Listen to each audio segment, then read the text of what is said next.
Have you ever felt like the more you understand, the less you're understood? Like the deeper your thoughts go, the more people around you seem to tune out? If so, you're not imagining it. In fact, this experience is more common than you might think, especially among those who ask the questions others avoid. Society, for all its progress, still has a strange relationship with intelligence. Not the kind that scores high on tests or wins debates, but the kind that looks at life and says, there must be more than this. That kind of intelligence, it's unsettling. Why? Because deep thinking doesn't just explore ideas, it holds up a mirror, and that mirror doesn't always reflect what people want to see. Throughout history, those who've dared to ask why or what if have often faced resistance. Not because they were dangerous, but because their insight made others feel exposed. Buddha abandoned wealth to seek truth. Nietzsche dismantled comfortable beliefs with a few lines of prose. Even Hypatia, one of the first female philosophers and mathematicians, was torn apart, literally and figuratively, for thinking too far ahead of her time. But why do we treat thinkers this way? Here's the uncomfortable answer. Because deep thought threatens the illusion of certainty. Most people don't want truth. They want stability. And when someone comes along with new questions, complex ideas, or a different perspective, it disrupts the fragile systems that keep people feeling safe. Think about it. If someone's stronger than you admire their discipline. If someone's richer than you might envy their success.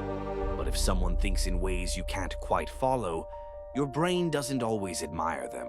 It feels challenged, even attacked. This is what psychologists refer to as cognitive dissonance. When new information clashes with old beliefs, the mind doesn't say, "Thanks for the update." It says, "This is a threat."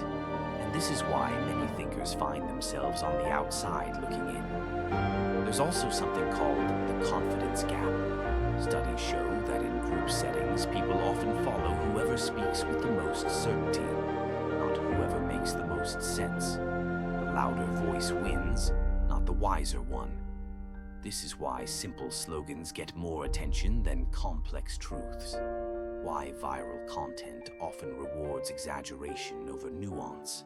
And why those who question everything are seen as difficult, not insightful. But here's what they don't tell you. Thinking deeply is a kind of rebellion. In a world addicted to convenience, distraction, and instant gratification, choosing to reflect, to question, to pause is radical. Of course, it can be lonely. Most conversations revolve around what's trending, what's profitable, what's easy.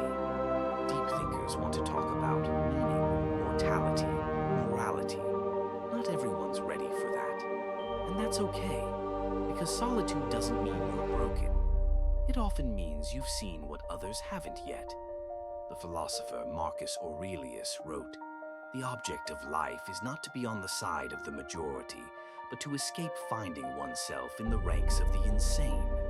So, if you've ever felt like your mind doesn't quite fit into the world around you, don't rush to fix that. You're not flawed, you're aware. And awareness isn't always comfortable, but it's honest. And honesty, especially with yourself, is where real strength begins. Remember this, not everyone will understand your thoughts, but that doesn't make them any less valuable. In fact, it might make them more important than ever. If this message resonated with you, you're not alone. Subscribe for more philosophical perspectives on life, meaning, and the questions that matter most. And as always, keep thinking deeply.